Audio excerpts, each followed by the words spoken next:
आज हम डिस्कस करेंगे तीसरी लोकसभा चुनाव के बारे में। प्रीवियस डेज में हमने पहली और दूसरी लोकसभा चुनाव को कवर किया था, तो चलिए जानते हैं। जवाहरलाल नेहरू के 10 साल के शासनकाल में देश में कई तरह के बदलाव को देखा गया।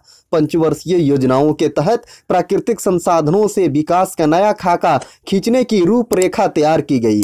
494 सीटों के लिए हुए इस चुनाव में कांग्रेस एक बार फिर पूर्ण बहुमत में आई। हालांकि पहले दोनों आम चुनावों की तुलना में उसे मिली सीटों की संख्या में कुछ कमी आई। कांग्रेस को कुल 361, जनसंघ को 14, सोशलिस्ट पार्टी को 19 तथा वाम दलों को कुल 21 सीटें प्राप्त हुई। इस चुनाव में राम मनोहर लोहिया को प्रजा सोशलिस्ट पार्टी छोड़ने को मजबूर होना पड़ा।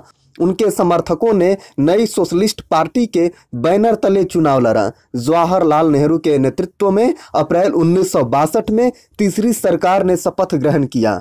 देश ने धीरे धीरे उद्योग, विज्ञान, प्रौद्योगिकी और संचार तकनीक के क्षेत्र में विकास के पथ पर चलना शुरू ही किया था कि इसी वर्ष चीन के साथ युद्ध शुरू हो गया। एक बार फिर देश के सामने कई संकट आ खड़े हुए। इसके कुछ महीने बाद पंडित नेहरू का स्वास्थ्य खराब हो गया। मई 1964 में हृदय गति रुकने से उनका देहांत हो गया। नया नेता चुने जाने तक वरिष्ठ कांग्रेसी नेता गुलजारी लाल नंदा को कार्यवाहक प्रधानमंत्री के रूप में चुना गया। बाद में लाल बहादुर शास्त्री देश के दूसरे प्रधानमंत्री बनाए गए। तो सब्सक्राइब कीजिए ऐसे ही इंफॉर्मेटिव वीडियोस के लिए, साथ ही वीडियो को लाइक और शेयर जरूर कीजिए। अगर आपने प्रीवियस यानी कि पहली लोकसभा चुनाव और दूसरी लोकसभा चुनाव पर आधारित कवरेज नहीं देखा है तो उसे जाकर प्लेलिस्ट में अवश्य देखें।